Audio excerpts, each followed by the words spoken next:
ಎಲ್ರಿಗೂ ನಮಸ್ಕಾರ. ಡಿಸೆಂಬರ್ ಬಂತು ಅಂತಂದ್ರೆ ಚಳಿ ಜೊತೆಗೆ ರಜೆ ಬರುತ್ತೆ. ಎಲ್ಲ ಕಡೆ ಕೇಕ್ ಮಾಡ್ತಾ ಇರ್ತಾರೆ. ಮನೆಯಲ್ಲೂ ಕೂಡ ಇರೋಂಥ ಪದಾರ್ಥಗಳನ್ನ ಉಪಯೋಗಿಸ್ಕೊಂಡು ಕೇಕ್ನ ಮಾಡಬಹುದು. ಜಾಮೂನ್ ಕೇಕ್ ಅಂತ ಮಾಡ್ತಾ ಇದ್ದೀನಿ. ತುಂಬಾನೇ ರುಚಿಯಾಗಿರುತ್ತೆ. ಮೊದಲನೇದಾಗಿ ಒಂದು ಪಾತ್ರೆಗೆ 3/4 ಕಪ್ನಷ್ಟು ಸಕ್ಕರೆ ಅಥವಾ ಸಕ್ಕರೆ ಪುಡಿನ ಹಾಕ್ಕೋಬಹುದು.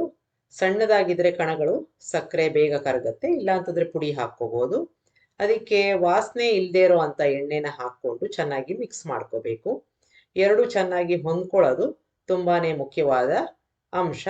ಈ ತರ ನೀವು ವಿಸ್ಕ್ ಮಾಡಿದಾಗ ಅದು ಚೆನ್ನಾಗಿ ಬೆರೆತ್ಕೊಳತ್ತೆ. ಸಕ್ಕರೆ ಪುಡಿ ಎಲ್ಲ ಕರಗಬೇಕು.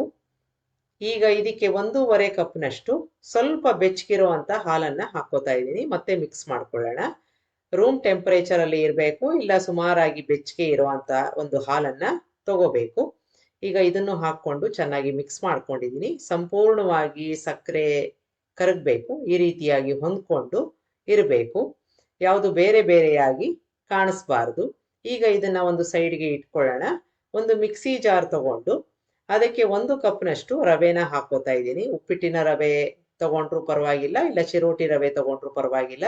ಕಪ್ಪನ್ನ ತಗೊಂಡು ಇಟ್ಕೊಂಡಿದ್ದೀನಿ. ಯಾವ್ದಾದ್ರು ಒಂದು ಕಪ್ಪನ್ನ ಸೆಟ್ ಮಾಡಿ ಇಟ್ಕೋಬೇಕು. ಇದಕ್ಕೆ ಡ್ರೈ ಫ್ರೂಟ್ಸ್ ಹಾಕೊಂಡಿದ್ದೀನಿ. ಗೋಡಂಬಿ ಮತ್ತೆ ಬಾದಾಮಿನ ಹಾಕೊಂಡು ನುಣ್ಣಿಗೆ ಪುಡಿ ಮಾಡ್ಕೋಬೇಕು. ಈ ತರ ಆಗ್ಬೇಕು.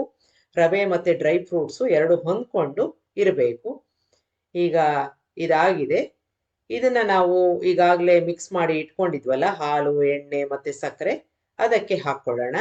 ಚೆನ್ನಾಗಿ ಮಿಕ್ಸ್ ಮಾಡ್ಕೊಂಡ್ಬಿಟ್ಟು ಮೊದಲನೇದಾಗಿ ಅದಕ್ಕೆ ಈ ಪುಡಿನ ಹಾಕೊಂಡು ಮತ್ತೆ ಮಿಕ್ಸ್ ಮಾಡ್ಕೋಬೇಕು. ಎಲ್ಲೂ ಗಂಟುಗಳು ಇರಬಾರ್ದು, ಹಾಗಾಗಿ ನೋಡ್ಕೊಂಡು ಚೆನ್ನಾಗಿ ಮಿಕ್ಸ್ ಮಾಡ್ಕೋಬೇಕು.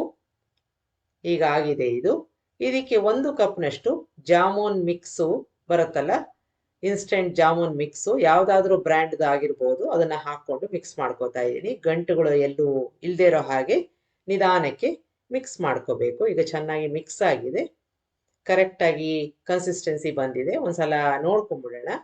ಈಗ ಇದಕ್ಕೆ ಬೇಕಿಂಗ್ ಪೌಡರು, ಬೇಕಿಂಗ್ ಸೋಡಾನ ಹಾಕೋತಾ ಇದ್ದೀನಿ. ಏಲಕ್ಕಿ ಪುಡಿನ ಹಾಕೋತಾ ಇದ್ದೀನಿ. ಒಳ್ಳೆ ಪರಿಮಳ ಇರುತ್ತೆ. ನಿಮ್ಗೆ ರೋಸ್ ವಾಟರ್ ಬೇಕು ಅಂತ ಅನ್ಸಿದ್ರೆ ಅದನ್ನು ಕೂಡ ಹಾಕೋಬಹುದು. ಚೆನ್ನಾಗಿ ಮಿಕ್ಸ್ ಮಾಡ್ಕೊಂಡಿದ್ದಾಗಿದೆ. ಎಲ್ಲೂ ಚೆನ್ನಾಗಿ ಹೊಂದ್ಕೊಂಡಿದೆ, ಎಲ್ಲೂ ಗಂಟುಗಳಿಲ್ಲ.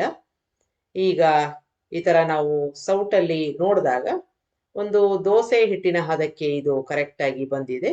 ಇದನ್ನ ನಾನು ಕೇಕ್ ಟಿನ್ಗೆ ಕೆಳಗಡೆ ಒಂದು ಬಟರ್ ಪೇಪರ್ ಹಾಕೊಂಡಿದ್ದೀನಿ. ಅದಕ್ಕೆ ಒಂದು 3/4 ಭಾಗ ಹಾಕಿ ಮತ್ತೆ ಉಳಿದಿದ್ದನ್ನ ಬೇರೆ ಒಂದು ಟಿನ್ಗೆ ಹಾಕೋತಾ ಇದ್ದೀನಿ. ಮೊದಲೇ ಟಿನ್ನ ನಾನು ಅವನ್ ನಲ್ಲಿ ಮಾಡ್ಕೋತಾ ಇದ್ದೀನಿ. ಈ ಎರಡನೇದು ಉಳಿದಿರೋದನ್ನ ನಾನು ಒಂದು ಬಾಂಡ್ಲೆನಲ್ಲಿ ಇಟ್ಟು ಅದನ್ನ ಬೇಕ್ ಮಾಡ್ತಾ ಇದ್ದೀನಿ. ಬಾಂಡ್ಲೆ ಈಗಾಗಲೇ ಕಾದಿದೆ. ಅದರಲ್ಲಿ ಈ ಟಿನ್ ಅನ್ನ ಇಟ್ಟು ನಾವು ಸುಮಾರು ಒಂದು 30 ರಿಂದ 35 ನಿಮಿಷ ಲೋ ಹೀಟ್ ಅಲ್ಲಿ ಬೇಕ್ ಮಾಡ್ಕೋಬೇಕು. ಈಗ ಅರ್ಧ ಕಪ್ನಷ್ಟು ಸಕ್ಕರೆನ ಹಾಕೊಂಡು ಅರ್ಧ ಕಪ್ನಷ್ಟು ನೀರನ್ನ ಹಾಕೊಂಡು ಒಂದು ಶುಗರ್ ಸಿರಪ್ನ ಮಾಡ್ಕೋತಾ ಇದ್ದೀನಿ. ಇದಕ್ಕೆ ನೀವು ಬೇಕಾದ್ರೆ ಏಲಕ್ಕಿ, ಕೇಸರಿ ದಳ ಏನ್ ಬೇಕಾದ್ರೂ ಹಾಕೋಬಹುದು. ಒಟ್ಟಾರೆಯಾಗಿ 1/4 ಕಪ್ನಷ್ಟು ಸಕ್ಕರೆನ ಎರಡು ರೀತಿಯಾಗಿ ಡಿವೈಡ್ ಮಾಡ್ಕೋತಾ ಇದ್ದೀನಿ. ಮೊದಲನೇದಾಗಿ ನಾವು ಹಾಲಿನ ಜೊತೆ ಮಿಕ್ಸ್ ಮಾಡ್ಕೊಂಡಿದ್ವಿ. ಈಗ ಸ್ವಲ್ಪ ಅಂಟೆಂಟ್ ಆಗಿರೋ ಒಂದು ಶುಗರ್ ಸಿರಪ್ ರೆಡಿ ಆಗಿದೆ. ಇದನ್ನ ಪೂರ್ತಿಯಾಗಿ ಆರಕ್ಕೆ ಬಿಡೋಣ. ನಾವು ಅವನ್ನಲ್ಲಿ ಇಟ್ಟಿದ್ದ ಕೇಕು ಪೂರ್ತಿಯಾಗಿ ಆಗಿದೆ. ಒಂದ್ಸಲ ಚೆಕ್ ಮಾಡಿ ನೋಡ್ಕೊಂಡ್ಬಿಡೋಣ. ಪೂರ್ತಿಯಾಗಿ ತಣ್ಣಗೆ ಆಗಬೇಕು. ಅದನ್ನ ನಾನು ಈಗ ತಟ್ಟೆನಲ್ಲಿ ಟ್ರಾನ್ಸ್ಫರ್ ಮಾಡ್ಕೋತಾ ಇದ್ದೀನಿ. ಈ ತರ ನಮ್ಮ ಬಟರ್ ಪೇಪರ್ನ ತೆಗೆದ್ಬಿಟ್ಟಾಗ ಆರತ್ತೆ. ಸಂಪೂರ್ಣವಾಗಿ ಆರಿದ ಮೇಲೆ ನಾವು ಮುಂದಿನ ಕೆಲಸನ ಮಾಡ್ಕೋಬಹುದು. ಚಾಕುವಿನ ಸಹಾಯದಿಂದ ಸಣ್ಣ ಸಣ್ಣ ತೂತುಗಳನ್ನ ಮಾಡ್ಕೊಳ್ಳೋಣ.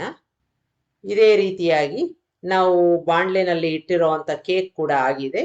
ಅದನ್ನು ಸಹ ಸ್ವಿಚ್ ಆಫ್ ಮಾಡಿಕೊಂಡು ತೆಕ್ಕೊಂಡ್ಬಿಡೋಣ. ಅದನ್ನು ಆರಕ್ಕೆ ಬಿಡಬಹುದು. ಈಗ ಆಗಿದೆ. ಈಗ ನಾವು ಸಕ್ಕರೆ ಪಾಕ ಮಾಡ್ಕೊಂಡಿದ್ವಲ್ಲ, ಅದನ್ನ ಈ ಕೇಕ್ ಮೇಲೆ ಹಾಕ್ಕೋಬೇಕು. ನಾವು ತೂತುಗಳು ಮಾಡ್ಕೊಂಡಿದ್ವಲ್ಲ, ಅದ್ರೊಳಗಡೆ ಹಾಕಿದಾಗ ಒಳಗಡೆ ಹೀರ್ಕೊಳತ್ತೆ. ಸಂಪೂರ್ಣವಾಗಿ ಅದು ಹೀರ್ಕೋಬೇಕು. ಜಾಮೂನ್ನ ನಾವು ಕರೆದ್ಬಿಟ್ಟು ಹೇಗೆ ಪಾಕದಲ್ಲಿ ಹಾಕ್ತೀವಿ, ಅದೇ ರೀತಿಯಾಗಿ ನಾವು ಇಲ್ಲಿ ಶುಗರ್ ಸಿರಪ್ನ ಹಾಕ್ತಾ ಇರೋದು.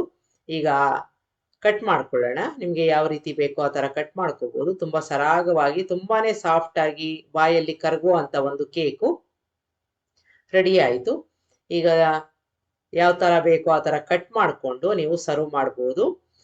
ಏಲಕ್ಕಿ ಘಮ ಮತ್ತೆ ಒಳಗಡೆ ಗೂಡು ಗೂಡಾಗಿ ಇರುವಂತದ್ದು, ಬಾಯಲ್ಲಿ ಕರಗುವಂತ ಒಂದು ಕೇಕು ರೆಡಿ ಆಯಿತು. ಮೇಲ್ಗಡೆ ಅಲಂಕಾರಕ್ಕೆ ನೀವು ಬೇಕಾದರೆ ಡ್ರೈ ಫ್ರೂಟ್ಸ್ನ ಹಾಕ್ಕೋಬೋದು. ಈಗ ನಾನು ರೆಡಿಯಾಗಿರೋ ಒಂದು ಕೇಕನ್ನು ಪೀಸು ತಗೋತಾ ಇದ್ದೀನಿ. ನೋಡಿ, ಒಳಗಡೆ ತನಕ ನಾವು ಹಾಕಿರೋ ಒಂದು ಶುಗರ್ ಸಿರಪ್ಪು ಹೋಗಿದೆ. ಯಾವುದೇ ಕಷ್ಟ ಇಲ್ಲದೆ ಈ ಒಂದು ಕೇಕನ್ನು ಮಾಡ್ಬೋದು. ಏಲಕ್ಕಿ ಪರಿಮಳ ಇರುತ್ತೆ, ಜೊತೆಗೆ ಡ್ರೈ ಫ್ರೂಟ್ಸು ಒಂದು ವಿಶೇಷತೆಯಿಂದ ಕೂಡಿರುತ್ತೆ. ಒಳಗಡೆ ತುಂಬಾನೇ ಸಾಫ್ಟ್ ಆಗಿ ಬಾಯಲ್ಲಿ ಕರಗೋ ಥರ ಇರುತ್ತೆ. ಈಗ ನಾವು ಬಾಣಲೆನಲ್ಲಿ ಮಾಡ್ಕೊಂಡಿದ್ವಲ್ಲ, ಅದರಲ್ಲಿ ಒಂದೇ ಒಂದು ವ್ಯತ್ಯಾಸ ಇರುತ್ತೆ. 3 ಕಡೆನೂ ಸ್ವಲ್ಪ ಬ್ರೌನ್ ಕಲರ್ ಬಂದಿರುತ್ತೆ, ಮೇಲ್ಗಡೆ ಬಂದಿರಲ್ಲ. ಅವನ್ನಲ್ಲಿ ಮಾಡಿದಾಗ ಎಲ್ಲಾ ಬದಿಯಲ್ಲೂ ಅದು ಸ್ವಲ್ಪ ಕ್ರಿಸ್ಪ್ ಆಗಿ ಬಂದಿರುತ್ತೆ. ಇದನ್ನು ಸಹ ಅದೇ ಸೇಮ್ ಮೆಥಡ್ ಅಲ್ಲಿ ತೂತುಗಳನ್ನ ಮಾಡಿಕೊಂಡು ಅದಕ್ಕೆ ನಾನು ಶುಗರ್ ಸಿರಪ್ನ ಹಾಕೋತಾ ಇದ್ದೀನಿ. ಚೆನ್ನಾಗಿ ಸೋಕ್ ಆಗಬೇಕು, ಒಳಗಡೆ ತನಕ ನಾವು ಮಾಡ್ಕೊಂಡಿರೋ ಒಂದು ಪಾಕ ಹೋಗಬೇಕು. ಈಗ ಕಟ್ ಮಾಡಿಕೊಂಡು ಇದನ್ನು ಸಹ ಸರ್ವ್ ಮಾಡ್ಬೋದು. ರುಚಿ ಅದೇ ರೀತಿಯಾಗಿ ಇರುತ್ತೆ, ಯಾವುದೇ ಒಂದು ವ್ಯತ್ಯಾಸ ಇರಲ್ಲ. ನಿಮ್ಮ ಹತ್ರ ಅವನ್ ಇಲ್ಲ ಅಂತಂದ್ರೆ ಈ ರೀತಿಯಾಗಿ ನೀವು ಮಾಡ್ಕೋಬಹುದು. ಮೇಲ್ಗಡೆ ನಾನು ಸ್ವಲ್ಪ ಡ್ರೈ ಫ್ರೂಟ್ಸ್ನ ಹಾಕೋತಾ ಇದ್ದೀನಿ. ಇದು ಆಪ್ಷನಲ್ಲು, ಬೇಡದೆ ಹೋದ್ರೆ ಸ್ಕಿಪ್ ಮಾಡ್ಬೋದು. ಇದು ಕೂಡ ಅಷ್ಟೇ ಸಾಫ್ಟ್ ಆಗಿ ಬಾಯಲ್ಲಿ ಕರಗುವ ರೀತಿ ಇರುತ್ತೆ. ಒಂದ್ಸಲ ಮಾಡಿ ನೋಡಿ, ತುಂಬಾನೇ ಇಷ್ಟಪಟ್ಟು ತಿಂತಾರೆ. ನಿಮಗೆ ರೆಸಿಪಿ ಇಷ್ಟ ಆದಲ್ಲಿ ಲೈಕ್ ಮಾಡಿ, ಶೇರ್ ಮಾಡಿ, ಕಮೆಂಟ್ ಮಾಡಿ, ನನ್ನ ಚಾನಲ್ಗೆ ಸಬ್ಸ್ಕ್ರೈಬ್ ಮಾಡಿ. ನಮಸ್ಕಾರ.